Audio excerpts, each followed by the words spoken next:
ठीक है, इसका मतलब क्या होता है, ये FAR और FSI डिसाइड करता है हमारा वहां का लोकल गवर्नमेंट बॉडी, ठीक है, यानी कि वहां की housing urban department FAR FSI decide करती है कि कितना होगा, 2% होगा, सॉरी 200% होगा, या 125% होगा, या 100% होगा, या 0.5% होगा, ये वहां की गवर्नमेंट डिसाइड करती है। अब जैसे कि अभी हम लोग दीनदयाल के प्लॉट्स बेच रहे हैं, ठीक है, अब दीनदयाल का अगर आप प्लॉट बेचते हो, लेट्स सपोज 180 स्क्वायर यार्ड का, कितने का,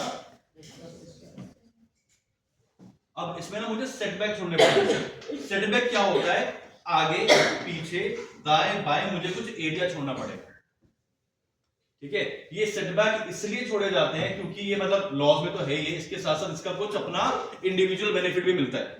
क्या मिलता है कि भाई आपको सनलाइट आपके घर में आती दिखाई देगी, भाई मेरे घर के जस्ट किनारे में क्या कोई अपना पर्सन घर खड़ा कर ले चिपका करके, तो क्या होगा, साइड से मेरा वेंटिलेशन खत्म है ना, साइड से रोशनी आनी खत्म, ठीक है, और कंजस्टेड लगेगा, ठीक है, तो इसलिए सेटबैक छोड़े जाते हैं।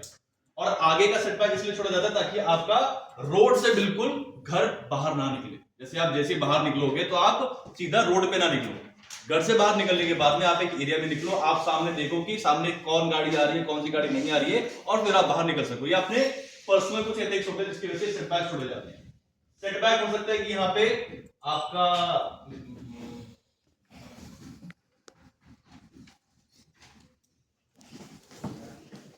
6 स्क्वायर यार्ड यहां से छोड़ा जाए, 6 स्क्वायर यार्ड यहां से छोड़ा जाए, 3 स्क्वायर यार्ड यहां से छोड़ा जाए, और 3 स्क्वायर यार्ड यहां से छोड़ा जाए। ये हमारे सेटबैक हो गए, और इसके अंदर आ गया हमारा बिल्टअप एरिया, ठीक है। अब इस बिल्टअप एरिया का ना मुझे FAR गवर्नमेंट बताएगी, वो इतने परसेंट से लेके इतने परसेंट तक होता है, या फिर अगर रेशियो में बात करें तो 2 से लेकर के 3.5 4.5 तक होता है फ्लोर एरिया रेशियो, ठीक है। अब फ्लोर एरिया रेशियो कैसे निकालेंगे, मान लो मैंने 180 स्क्वायर यार्ड का प्लॉट लिया, ठीक है, उसमें मैं बस बना सकता हूं 100 स्क्वायर यार्ड, कितना 100 स्क्वायर यार्ड,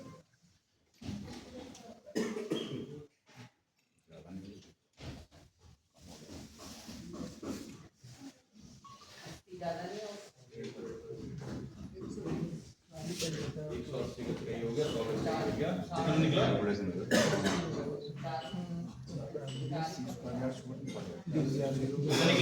45 के आसपास होगा। इंडियन के तहत अगर कोई भी प्लॉट है तो रिकॉर्ड देखिएगा नहीं 5.5 आपका रेशियो निकल करके आया, क्या निकल के आया, 5.5 रेशियो निकल करके आया, यानी कि इस रेशियो में मैं यहाँ पे कंस्ट्रक्शन कर सकता हूँ। अभी कंस्ट्रक्शन मैं कैसे करूंगा देखते हैं। ये मेरा पूरा का पूरा प्लॉट है, ठीक है, 5.5 का मतलब ये हो गया कि मैं इसका 5.5 गुना कंस्ट्रक्शन कर सकता हूं, ठीक है, 5.5 गुना एरिया में कवर कर सकता हूं। तो मेरे पास में कितना सिर्फ 100 स्क्वायर यार्ड, 100 स्क्वायर यार्ड में मैंने बनाया, 5.5 गुना कैसे बनाऊंगा, इसके ऊपर और फ्लोर्स बना करके, ठीक है, यानी कि ग्राउंड फ्लोर पे हो गया कितना मेरा 100 स्क्वायर यार्ड, 5 फ्लोर और बनाऊंगा, मतलब यानी कि 4 फ्लोर और बनाऊंगा, 1 2 3 4, टोटल 5 फ्लोर्स हो गए मेरे पास में, तो ये हो गया मेरा कितना 500 स्क्वायर यार्ड, ठीक है, और 0.5 जो बचा उसमें मैं क्या करूंगा, आधा ऊपर अपना टेरेस पे कुछ ना कुछ बना सकता हूं, ठीक है। तो ये फ्लोर एरिया रेशियो जो है वो कौन डिसाइड करता है, गवर्नमेंट, ठीक है। सेम इसी तरीके से फ्लैट में भी होता है, आपका जो बिल्डिंग खड़ी है वो बिल्डिंग खड़ी है एक पर्टिकुलर एरिया में, 20,000 स्क्वायर फीट में लेट्स सपोज खड़ी है, ठीक है।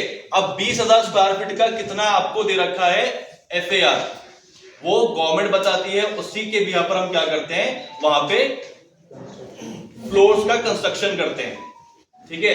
अगर आइए 12.5%, ठीक है, सॉरी 12.5 का रेशियो आया है, या 1200% रेशियो आया है, या 500% रेशियो है, तो उस हिसाब से क्या होता है, मेरे फ्लोर्स आगे कंस्ट्रक्ट होते हैं, ये समझ आया किसी को? नहीं आया? दोबारा बताऊं? ठीक है।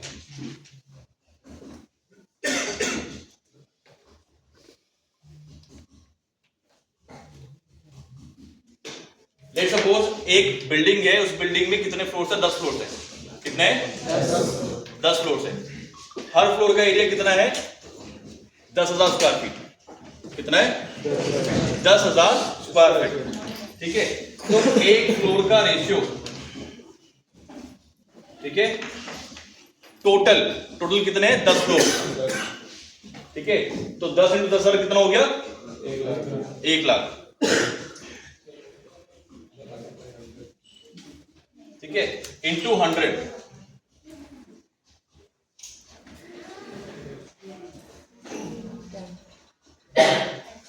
अब ये 10 मेरा क्या निकल करके आया? फ्लोर। ये समझ में आया कि भाई एरिया के हिसाब से क्या हो गया? मेरा फ्लोर का कैलकुलेशन निकल के आ रहा है कि मैं कितने फ्लोर बना सकता हूं। ठीक है, 10,000 स्क्वायर फीट का अगर मेरा जो है पूरा का पूरा एरिया दे रखा है और मैंने 10 फ्लोर बना रखे हैं, तो पहले से मुझे पता है कि हाँ भाई वो 10 फ्लोर कैसे आया मेरा प्रोडक्ट, क्योंकि मैं हर फ्लोर पे क्या बना रहा हूं? हर फ्लोर पे क्या बना रहा हूं? 10,000 स्क्वायर फीट का एरिया कवर कर रहा हूं हर फ्लोर पे। ठीक है, तब जाके टोटल मेरा कितना हो गया? 1 लाख स्क्वायर फीट। ठीक है, अब ये अगर सिर्फ रेशियो की मैं बात करूं तो आप 4 जीरो यहां से काटो, ये कितना हो गया? 100% हो गया ना? 100% क्या हो गया आपका? Floor area ratio. ठीक है, यानी कि आप इस पे 10 फ्लोर कंस्ट्रक्ट कर सकते हो। प्लॉट के बारे में अगर मैं बात करूं, ये प्लॉट हो गया। ठीक है, अब इसका मुझे दे दिया फ्लोर एरिया रेशियो कितना? 2। ठीक है, अब 50 स्क्वायर यार्ड इंटू 2 करूंगा मैं। ठीक है, यानी कि मैं इसमें क्या कर सकता हूं? 2 फ्लोर्स बना सकता हूं।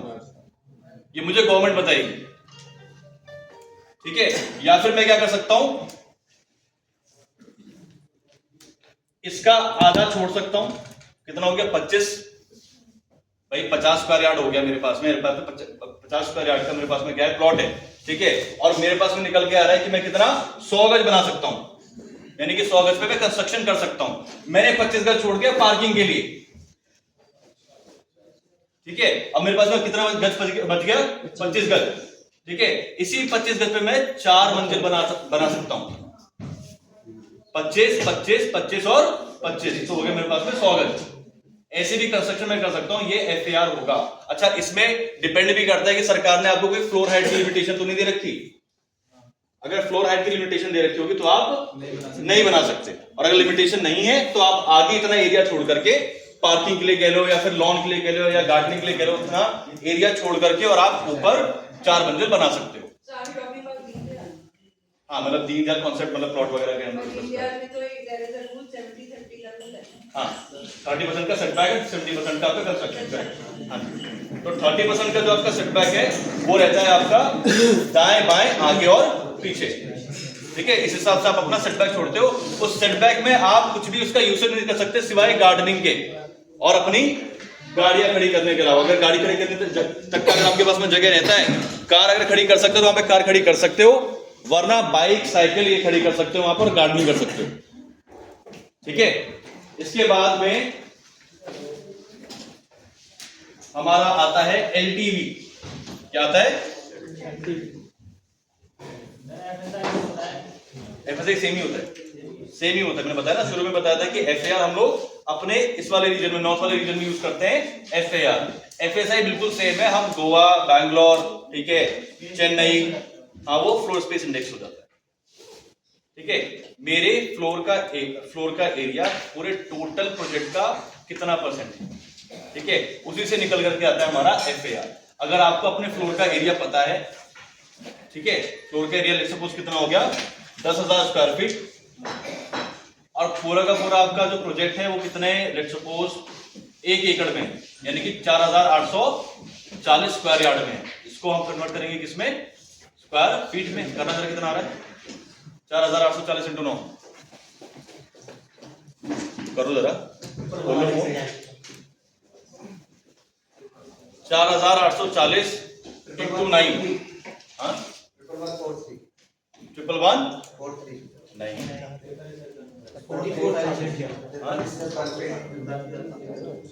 हाँ ये आएगा। इसको जब सॉल्व कर लोगे तो वो होगा आपका फ्लोर एरिया रेशियो। करो 10,000 डिवाइड बाय 43,560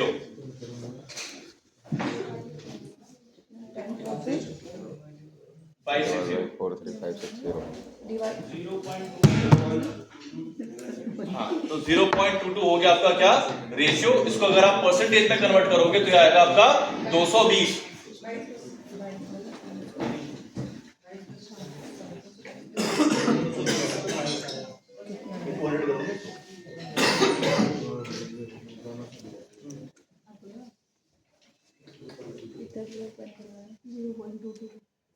हाँ तो मतलब इस पूरे टोटल एरिया का आप 22% जो है आप कंस्ट्रक्शन कर सकते हो। ठीक है, इस पूरे एरिया का 22% कंस्ट्रक्शन कर सकते हो, बाकी का आपको क्या करना पड़ेगा, खाली छोड़ना पड़ेगा। इस तरीके से होता है मैम, स्टार्ट फ्रॉम 2.5 to 3.5 4 तक जाता है। हाँ ठीक है जी। इसके बाद में आता है हमारा LTV, loan to value ratio. ठीक है, लोन टू वैल्यू रेशियो क्या होता है कि आपका जो पर्टिकुलर प्रोजेक्ट है, आपने जो एक प्लॉट परचेज किया है, अगर आपने कोई फ्लैट परचेज किया है, उसके बिहाफ पर आपको कितना लोन मिल रहा है, या फिर अगर आप अपने खुद के असेट के ऊपर लोन लेते हो, आपके पास में एक खुद का प्लॉट है, आप उसको गिरवी रख के क्या कर रहे हो, लोन ले रहे हो। ठीक है, बैंकर आपको कितना % लोन दे रहा है उस पर।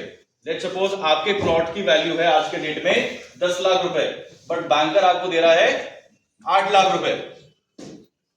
ठीक है, तो जो आपने रिस्क अपना झेला, ठीक है, 2 लाख रुपए का रिस्क झेला ना उसमें, तो उसको हटा करके होता है आपका लोन टू वैल्यू रेशियो। ठीक है, यानी कि 8 लाख बटा 10 लाख गुणा 100 होगा आपका loan to value ratio. 10 lakh की प्रॉपर्टी के ऊपर आपको 8 लाख रुपए का लोन मिल रहा है, तो वो होता है लोन टू वैल्यू रेशियो। ठीक है, कंस्ट्रक्शन के लिए 100% नहीं, 100% नहीं देता यार में सर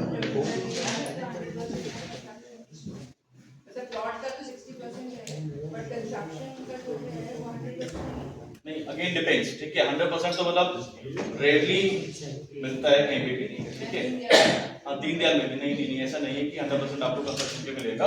ठीक है, इट गोज अप टू 80% 90% होगी। ठीक है, अब बात करते हैं ओसी की।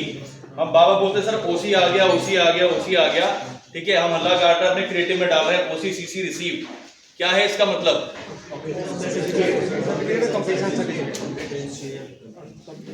कंप्लीशन सर्टिफिकेट और ऑक्यूपेंसी सर्टिफिकेट, या फिर सर्टिफिकेट ऑफ ऑक्यूपेंसी, या फिर सर्टिफिकेट ऑफ कंप्लीशन। ठीक है, ये हम इसलिए बोल रहे होते हैं, इसका मतलब ये होता है कि सीसी मतलब हमारा प्रोजेक्ट सर कंप्लीट हो चुका है, कंस्ट्रक्शन इज डन। ठीक है, कंस्ट्रक्शन आपका पूरा हो चुका है, सारी मूलभूत सुविधाएं जो है वो उसमें बना दी गई हैं। ठीक है, रेडी हो चुका है सर। अभी इसको चालू नहीं किया गया, यानी कि यहाँ पे अभी पानी का प्रवाह आना भी चालू नहीं हुआ। ठीक है, बिजली अभी आनी शुरू नहीं हुई, बट सारा का सारा मामला सेट है। तो ये क्या हमारा ओसी का मतलब क्या हुआ कि वो सारी मूलभूत सुविधाएं अब उपयोग के लिए शुरू कर दी गई है। पानी तो नल में आ रहा है, बिजली तो फ्लैट में पहुंच रही है, सड़कें तो तैयार है, पार्किंग में आपकी सारी फैसिलिटी रेडी है। ठीक है, रूम्स वगैरह में आपका पूरा वेंटिलेशन, सारी चीजें, पेंट सारा काम कंप्लीट है, तो वो होता है कि ओसी। ठीक है, आपने देखा होगा हमारा परी रेजिडेंसी के प्रोजेक्ट के लिए पार्शियल सीसी आया हुआ है। पार्शियल सीसी क्यों आया हुआ है? क्योंकि अभी हमारा वहां पे एफ और डी ब्लॉक की जो है वो कंस्ट्रक्शन रेडी है, बाकी सब में छुटपुट काम बचा हुआ है। बी ब्लॉक अभी पूरा बनना बाकी है, ए ब्लॉक भी बनना बाकी है। इसी वजह से हमारे पास में फाइनल कंप्लीशन सर्टिफिकेट नहीं आया है, पार्शियल कंप्लीशन सर्टिफिकेट आया है। अगर आप उस सर्टिफिकेट को ओपन करते हो तो वहां पे क्लियरली लिखा हुआ है कि this and this block is ready, इसके लिए हम आपको कंप्लीशन सर्टिफिकेट दे रहे हैं। ठीक है, और जिस दिन पूरा प्रोजेक्ट जब रेडी हो जाएगा तो हमारे पास में ओसी भी आ जाएगा। अगर हमें पार्शियल ओसी अप्लाई करना है तो हमारा डी और एफ ब्लॉक के लिए आ सकता है। Is that clear? तो ये आपको उसी में, ठीक है जी। तो ये हम जो भी एब्रीविएशन हम यूज करते हैं, sir carpet area, sir super built up area, sir built up area, ठीक है, या फिर आपका एलटीवी कितना आ रहा है, या फिर आपका आरओआई। अच्छा, आरओआई का मतलब क्या होता है? रेट ऑफ इंटरेस्ट और रिटर्न ऑन इन्वेस्टमेंट, दोनों चीजें होती हैं, ठीक है। रेट ऑफ इंटरेस्ट क्या होता है? ब्याज दर कितने परसेंट से स्टार्ट होती है होम लोन में? 8.5%, ठीक है। 8.25 भी होता है, लेकिन हम 8.5% हम लोग लेके चलते हैं कि 8.5% is the starting home loan rate, ठीक है। और एक होता है हमारा रिटर्न ऑन इन्वेस्टमेंट, कि सर आप जो भी इन्वेस्टमेंट कर रहे हो उसके ऊपर आपको रिटर्न क्या मिलता है, और ये हम एनुअली मंथली भी कैलकुलेट करते हैं, ठीक है। अगर आप मंथली कैलकुलेट करना चाहो तो आप कर सकते हो, एनुअली करना चाहो तो आप कर सकते हो। मेजरली हम एनुअली कैलकुलेट करते हैं दो चीजों पर, दो फैक्टर्स पर, कि अब उसका रेट क्या हो गया उस प्रॉपर्टी का। भाई मैंने लिया 10 लाख रुपए का, आज उसका रेट हो गया 15 लाख रुपए, तो 5 लाख का अगर एक साल में एप्रिसिएशन है तो मैं क्या करूंगा? 5 lakh divided by 10 lakh into 100, तो वो हो गया मेरा क्या? रीसेल, रीसेल का रिटर्न ऑन इन्वेस्टमेंट, ठीक है। और एक होता है रेंटल रिटर्न ऑन इन्वेस्टमेंट, जो कि हम लोगों को बताते हैं, हम बेचने का नहीं बताते, हम रेंट का बताते हैं। सर जो आपको रेंट आ रहा है उस पर आपको क्या रिटर्न्स मिलते हैं, ठीक है। तो हर महीने जितना भी मुझे रेंट आएगा, मैं कितना बता रहा हूं जीकेबी में? 26,000 और 16,000 रुपए, तो 26,000 रुपए के हिसाब से पूरे एक साल का, यानी कि मल्टीप्लाई बाय 12, जितना मेरा टोटल रेंट हुआ और जितना मैंने टोटल इन्वेस्टमेंट किया, ठीक है, वो हो गया मेरा क्या? आरओआई, ठीक है। इसके अलावा क्लाइंट का इन्वेस्टमेंट आप और कम भी दिखा सकते हो, पूरा 34 लाख रुपए, पूरा 50 लाख रुपए दिखाने का सेंस भी नहीं बनता। क्लाइंट के जेब से उस साल में गया कितना है, आपने दिया कितना? सर 10%, ठीक है। 10% देने के बाद में आपका जो आरओआई सर ये आ रहा है, तो सैकड़ों में पहुंच जाएगा। ऐसे तो अगर आप टोटल इन्वेस्टमेंट की बात करो, अगर वो 50 लाख रुपए का खरीद रहा है, तो 50 लाख से अगर आप डिवाइड करते हो तो वहां पे उसका 6% से लेके 7% तक का उसका रिटर्न ऑन इन्वेस्टमेंट आएगा। लेकिन सर जो वो लोन पे लेगा, वो लोन का भी तो परसेंटेज आएगा, वो भी तो बोल सकता है क्या? अगर जैसे कि स्टूडियो लेता है वो, ठीक है, 33,95,000 का है, बिल्कुल, और उसने लोन पे लिया, तो उसका लोन का भी तो परसेंटेज आता है सर, इंटरेस्ट। तो इंटरेस्ट का तो वो अलग है ही है भाई, आप इंटरेस्ट पे ले रहे हैं तो ऑब्वियसली आप उसका ब्याज भरोगे। तो जैसे हम उसको बताइए कि आपका एक साल का इतना हम आपको बेनिफिट देते हैं, आपने पैसे कम लगाए, 6 लाख रुपए, 6 लाख 20,000 लगाए, ठीक है, तो वो ये भी तो तो वो हम इसमें बताते हैं ना कि सर आप जो लोन ले रहे हो, जिस पे आप ब्याज भी भर रहे हो, अपना प्रिंसिपल अमाउंट भी भर रहे हो, ये दोनों चीजें भरने वाली जो चीजें आपकी, वो रेंट में सर आ जा रही है आपको। जो आपकी ईएमआई है सर, वो आपकी रेंट में कवर हो जा रही है। आपको सर अपने जेब से कुछ देना ही नहीं है, आपने लगाया इतना और आपको रिटर्न्स इतने मिल रहे हैं, ठीक है। समझ में आई बात? अच्छा, क्लाइंट बोलता है सर मेरे जेब में पैसा आ ही नहीं रहा है, तो मैं 10% की वैल्यू लेके क्यों चलूं? उस केस में आप उसको टोटल इन्वेस्टमेंट अमाउंट का बता दो कि सर इतना % आपको क्या आ रहा है, रिटर्न आ रहा है, ठीक है। वो कह रहा भाई रिटर्न का मतलब क्या रहता है कि मेरे जेब में पैसा है, ठीक है। तो एक साल में जो मेरा किराया जो आ रहा है मेरा, वो तो मेरा उसमें जा रहा है ईएमआई में, चीज का रेट भी तो बढ़ रहा है, स्टूडियो लेगा। हाँ, वही तो बोलता था, दो चीजों हम लोग कैलकुलेट करते हैं, एक रीसेल जो उसकी वैल्यू आज की डेट में क्या हो गई है, और एक रेंटल, दोनों चीजें, ठीक है। एक चीज और है, we have a kind of option जहां पे क्लाइंट बोलता है कि भाई मुझे 3 साल वाला जो है कॉन्सेप्ट में जाना ही नहीं है, आप क्या करो मुझे एक बार में ही डिस्काउंट दे दो, ठीक है, कि 3 साल आप जो किराया दे रहे हो मुझे, वो मेरे आप इस कॉस्ट में से माइनस कर दो। तो वहां पे क्या होगा कि जो भी डेवलपर कहेगा कि हाँ जी अगर आप पूरा एक साथ डिस्काउंट चाहते हो तो मैं तो कुछ काट के दूंगा ना आपको, जो चीज मैं आपको धीरे धीरे दे रहा हूँ आप एक साथ मांग रहे हो, तो मैं आपको काट के दूंगा। तो उस हिसाब से वो वहां पे वो चीज आप डील क्लोज करवा सकते हो, डिपेंड्स पोजीशन के टाइम पर, ठीक है। 1.5 और 1 BHK पे 3 है ना सर, स्टूडियो पे 1.5 लाख और 1 BHK पे 3 लाख। ये 90 है स्टूडियो पे। अभी मैंने स्टूडियो में 1.5 लाख है और 1 BHK में 3 लाख। 3 लाख कितने परसेंट काट के देगा? 70% देंगे। मतलब थोड़ा बहुत ऊपर नीचे भी सकता है। तो negotiable। हाँ, लेकिन वैसे 1.5 लाख है। 1.5 और 3। 70% वो देगा परसेंट काट के। अगर सेंटर देगा 80 के लिए बिल्डर प्रशांत कुछ मतलब बोला है क्या परसेंटेज वहाँ पे? क्या ये परसेंटेज नहीं बोली है, वन शॉट अमाउंट बोला है। अच्छा। स्टूडियो का 1.5 और 1 BHK का 3 कम करेगा? ठीक है, तीनों सालों का मिला कर। हाँ 3 साल का मिला के ठीक है, तो वो 1.5 लाख रुपए और 3 लाख रुपए अगर आप स्टूडियो में एक साथ वन शॉट अगर आप रिबेट चाहते हो तो वहां पे 1.5 लाख रुपए आपको कम होंगे, और अगर आप 1 BHK के लेने चाहते हो तो 3 लाख रुपए आपको रिबेट मिल जाएगा वहां पे आपकी टोटल कॉस्ट में से। ठीक है, और फिर उसके बाद में जिम्मा आपका, आपने अपना स्टूडियो या फिर 1 BHK रेंट पे चढ़ाना है। अगर रेंट पे चढ़ाओ तो सही, दो साल। अगर आप वहां पे खुद रहो तो सही। करीब 2 साल का रेंट काट के दे रहा है ना, 1 साल का ही तो मैनेज कर रहा है। फिर बिल्डर की कोई हेडेक नहीं है, बिल्डर मेंटेनेंस क्या है, इसके ऑलरेडी जो हमें रेंट हम दे रहे हैं उसमें मेंटेनेंस इंक्लूड है, जी सर पार्किंग चार्जेस सब इंक्लूड है, जी। तो उसको अपफ्रंट हमने उसको बेनिफिट दे दिया, तो फिर हम क्या कोट तो अभी उसमें इंक्लूडेड रहेगा, उसमें तब भी 5 साल का जो है आपका मेंटेनेंस लग रहा है सर। अगर कस्टमर ने डिस्काउंट ले लिया ना तो मेंटेनेंस डे फर्स्ट से पे करनी पड़ेगी कस्टमर। अच्छा ऐसा है।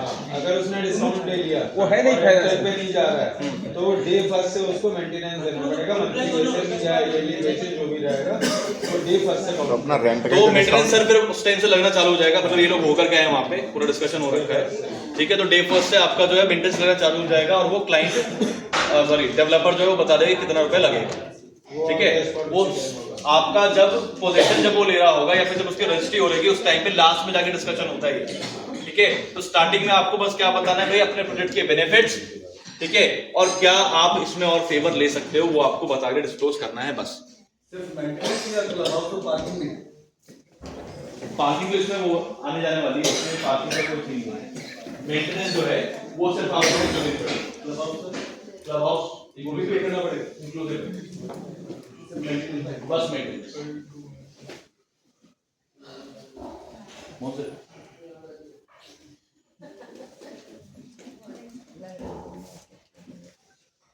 सब कुछ सीख लिया आप लोगों ने, दीनदयाल क्या होता है, सारी चीजें वगैरह कब लॉन्च हुई थी, क्या है क्या नहीं, सब कुछ क्लियर हो गया ऑलमोस्ट हो गया। ऑलमोस्ट सबसे ज्यादा हो गया है। ऑलमोस्ट नहीं हो गया रह क्या गया। हो गया सर, पूरा हो गया। अच्छा, ये नॉलेज हो गई, सब कुछ हो गया, इससे ज्यादा जरूरी चीज और होती है जो हम लोगों के साथ में नहीं हो पा रही, उसका रीजन वो क्या है, सेल्स। नॉलेज भी ले सकते हैं, सब कुछ कर सकते हैं, ज्ञान ज्ञान सारी चीजें वगैरह, और सेल्स से जरूर पहले क्या होता है आपके अच्छे फॉलोअप बनना, अच्छे क्लाइंट बनना, वो बहुत जरूरी है, तभी तो क्लाइंट क्लोज होंगे। और अच्छे फॉलोअप्स बनेंगे तभी जब आपको नॉलेज अच्छी होनी चाहिए, और जाहिर सी बात है जब आपके पास में वो तजुर्बा होना चाहिए जिससे कि आप हाइप क्रिएट कर सकें।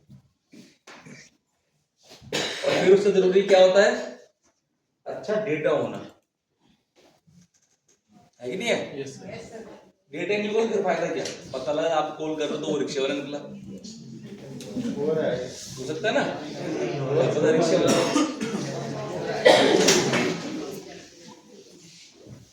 तो फिर अब क्लाइंट कहाँ से आएंगे, अच्छे अच्छे डेटा से अच्छे आएंगे।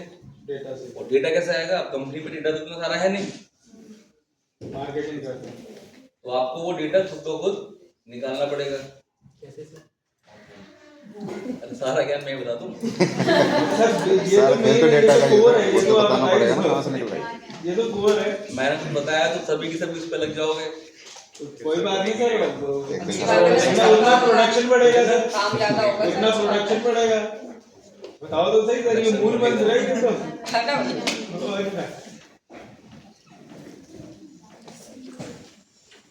सबका साथ सबका विकास।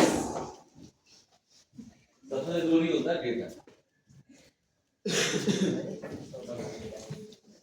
सबसे बेहतर डेटा कौन सा होता है बताओ।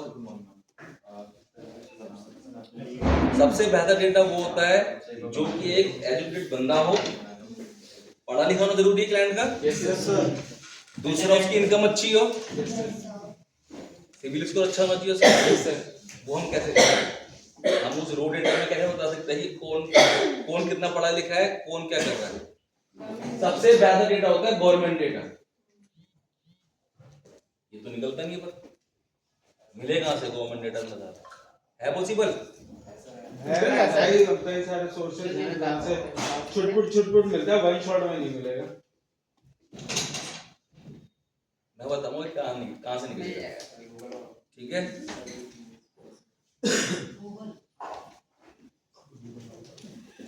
गूगल पे आज के टाइम में सब डेटा पड़ा हुआ है, ठीक है।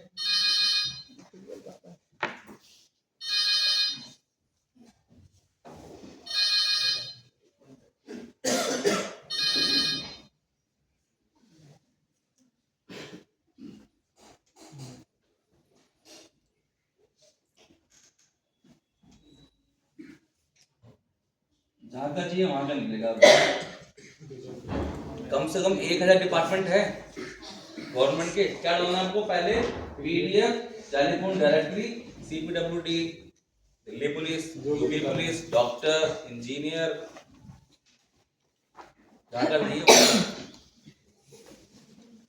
चेक करो तो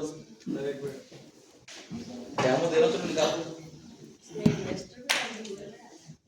अरे मैडम कैसे इन्वेस्टर रहता है उसके अंदर? गूगल को क्या पता कौन सा इन्वेस्टर है, कौन सा है?